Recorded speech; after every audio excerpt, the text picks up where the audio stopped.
Halo fellow creativers. Jadi di video kali ini kita bakal bahas sesuai judul dan juga thumbnail. Kita bakal bahas gimana sih caranya menentukan harga, terutama untuk freelancer ya. Karena kalau misalnya udah kerja kantoran atau kerja tetap, itu biasanya mereka bukan kita yang nyiapin harga, tapi memang udah dari perusahaannya. Nah, jadi ini lebih ke freelancer aja yang punya project sendiri gitu.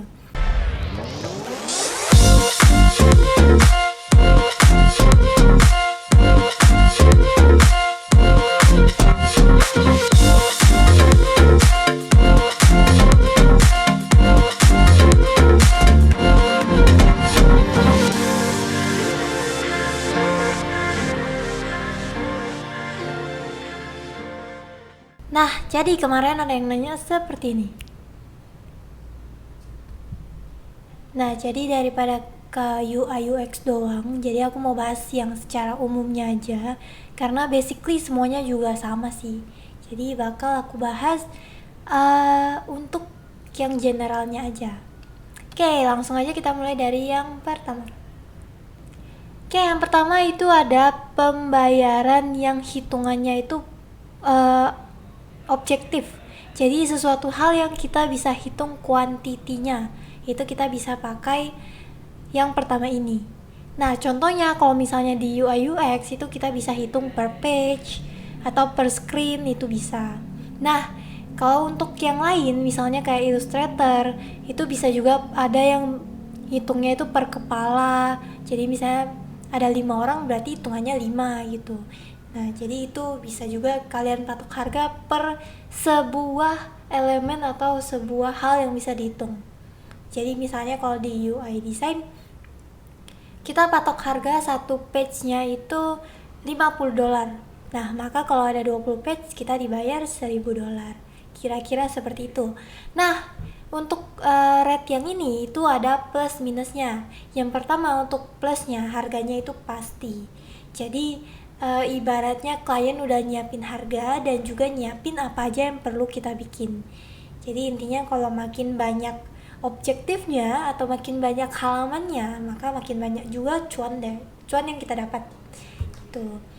Nah, minusnya sebanyak apapun revisinya, ya harganya tetap segitu. Maksudnya mau satu halaman itu revisinya 3 kali, 4 kali pun, ya tetap $50. Nah, jadi itu harus diperhitungkan. Jadi harus dilihat klien juga nih, kalau kira-kira kliennya yang tipe ngikutin kita, terus juga open minded, nah boleh pakai yang ini. Tapi kalau yang kira-kira keras kepala, suka banyak revisi segala macam, mending jangan pakai yang ini. Nah, jadi yang kali ini tuh cocok digunakan kalau potensi revisinya sedikit dan juga jumlah halamannya jelas. Ibaratnya udah fix dari awal itu pasti ada lebih dari 20 screen misalnya, atau lebih dari 5 kepala misalnya. Nah, jadi nggak yang kita udah kerja capek-capek, tahu-tahu cuman ada satu halaman. Jadi kayak dipenuh-penuhin di situ gitu. Nah, jadi itu bakal merugikan kita. Itu yang pertama, kita lanjut ke yang kedua. Nah, yang kedua ini perhitungannya adalah per project. Jadi kalau tadi objektif, ini tuh lebih ke hal yang subjektif. Jadi dia perhitungannya tuh langsung satu project. Misalnya kita mau bikin company profile.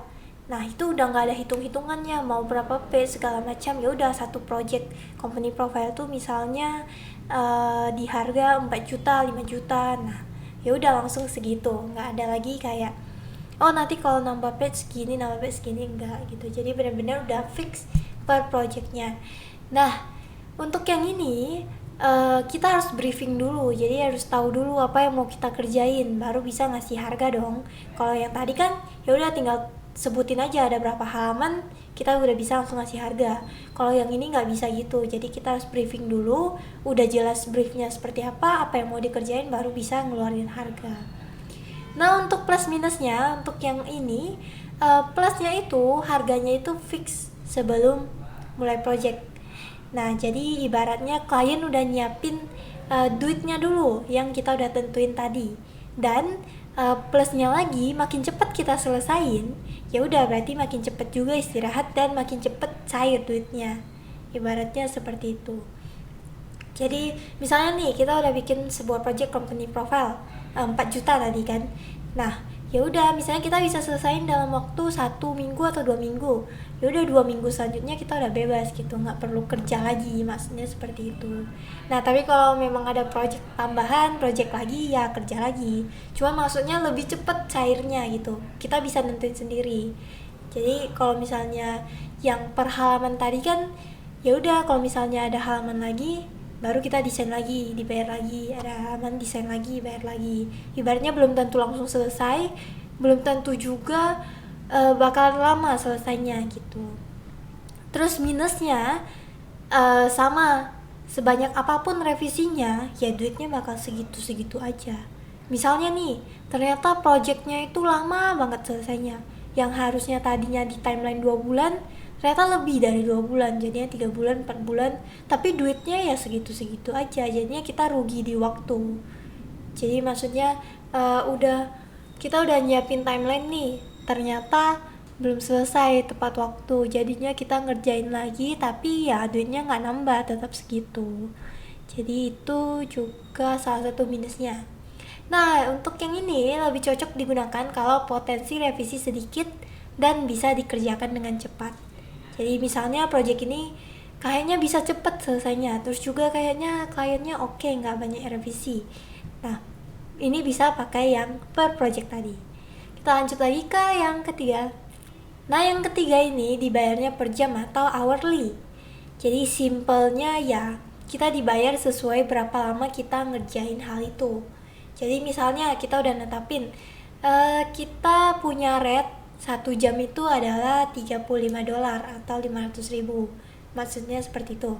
Nah jadi misalnya kalau kita ngerjain projectnya kira-kira sampai 10 jam, misalnya nih sehari kita habisin waktu 10 jam untuk kerjain project, ya udah berarti sehari itu kita dibayar $350, kira-kira seperti itu. Nah untuk sistem yang ini plus minusnya adalah, yang plusnya itu semakin banyak revisi semakin banyak pula cuan kita. Ibaratnya makin banyak kerjaan makin banyak makan waktu, makin banyaklah duit yang bisa kita hasilin. Cuman ini nggak berarti oh ya udahlah ambil hourly terus kita ngasal-ngasal kerjanya, lambat-lambatin, nggak gitu ya. Jadi tetap, karena ini juga nggak bisa sembarangan, maksudnya kita itu ada kadang-kadang, bukan kadang-kadang, biasanya pakai aplikasi untuk ngitung, dan aplikasi itu biasanya langsung ada auto screenshotnya. Jadi ibaratnya dia bakal ngasih lihat kita ngapain aja sih selama itu. Jadi ini nggak bisa sembarangan juga, kayak nggak mungkin klien bisa percaya gitu aja kan. Jadi pasti ada aplikasi-aplikasi atau tools bantuan untuk itu. Nah minusnya kalau misalnya project yang kita kerjain itu cepat dan sedikit, maka otomatis uang yang kita terima itu lebih sedikit. Contohnya tadi, misalnya kita punya project ilustrasi, yang satu ilustrasinya itu bisa dibayar 800.000 misalnya, 800.000 kalau per project.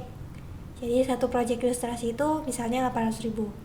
Nah gara-gara kita pakai hour rate tadi kita adalah $35 atau 500.000 per jam, dan ternyata selesai dalam 1 jam. Nah kan berarti yang kita dapat lebih rendah.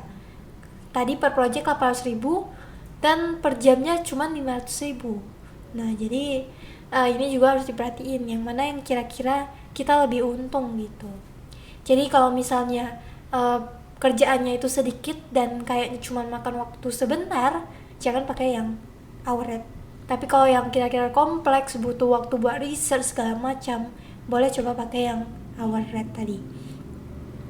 Nah, hour rate tadi cocok banget digunakan ketika kita dapat klien yang labil, hobi revisi, suka ganti brief, dan juga banyak mau deh ibaratnya. Atau misalnya dia biasanya stick ke konsep A, besoknya bisa berubah jadi B, besoknya bisa berubah jadi C. Jadi kita banyak revisi dan banyak makan waktu, ini kita bisa pakai yang hourly tadi. Next kita masuk yang keempat. Nah yang keempat ini lebih ke value based. Jadi maksudnya tergantung project yang dikerjain itu sebesar apa, eksistensi yang kita berikan sebesar apa, baru kita tentuin harganya. Nah sebenarnya mirip-mirip aja sih sama yang project rate tadi. Cuman ya ini lebih ke gimana cara kita nyelesain masalahnya sebesar apa, terus juga nanti projectnya untuk siapa, untuk klien yang sebesar apa, itu juga diperhatiin. Tapi basically sama-sama yang project tadi, karena bayarannya ya udah sekali bayar dan nggak ada hitung-hitungannya, misalnya tadi per jam atau per objektif segala macam, nggak ada. Nah itu 4 jenis rate yang bisa kita berikan. Dan ini juga ada beberapa tips kalau misalnya kalian masih bingung berapa sih harga per jam aku, berapa sih harga per project, harga objektif itu gimana nentuinnya gitu. Nah yang pertama, kamu bisa coba research ke platform freelance. Jadi misalnya ke Fiverr, ke 1000 Lancer, pokoknya ke yang seperti itu, dan coba cari. Misalnya kamu punya jasa ilustrasi, ya udah cari aja jasa membuat ilustrasi atau ilustrator gitu. Nah nanti kan bakal keluar misalnya harga mereka itu, ya udah per ilustrasi misalnya 200.000. Ya udah kamu tinggal lihat aja apakah karya kamu lebih mantep dari mereka atau justru masih baru mulai. Nah kalau baru mulai bisa turunin harganya sedikit dari punya mereka, tapi kalau rasanya udah mantep banget portofolio dan juga jam terbang, silakan naikin harganya sedikit demi sedikit.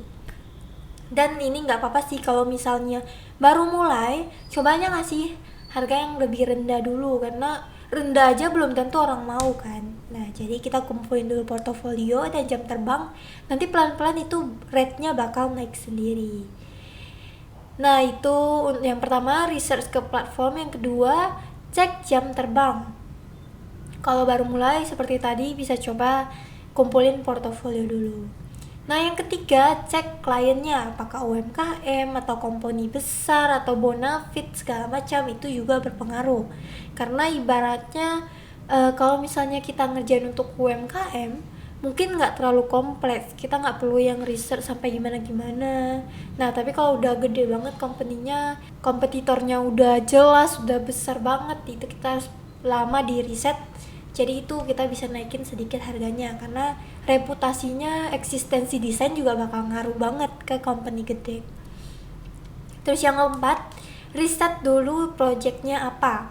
Jadi misalnya sebelum briefing pun, soalnya biasanya penentuan harga itu ditanya pas briefing, jadi kita udah harus siap-siapin lah modal yang mau kita sampaikan nanti ketika briefing. Nah jadi kita harus riset projectnya sebelum briefing. Kita udah harus cari tahu company-nya sebesar apa, tingkat kesulitan projectnya kira-kira sebesar apa. Jadi kita punya gambaran, oh kalau mau ngasih harga itu bisa di kisaran segini sampai segini gitu. Dan yang terakhir, kita juga harus cari tahu durasinya. Karena balik lagi tadi, kalau misalnya durasinya panjang lama kita bisa pakai yang hourly, tapi juga kalau misalnya cuma sebentar dan singkat, nggak terlalu banyak, kita bisa pakai yang per project atau objektif tadi. Nah itu aja untuk video kali ini, semoga kalian kebantu sama penjelasan aku tadi. Dan juga kalau punya pertanyaan silahkan tanya aja di kolom komentar, karena nanti bakal aku balasin. Dan kalau kalian suka video seperti ini dan menurut kalian informatif, silahkan like, komen, dan juga share ke teman-teman kalian yang membutuhkan. So see you on the next video, bye.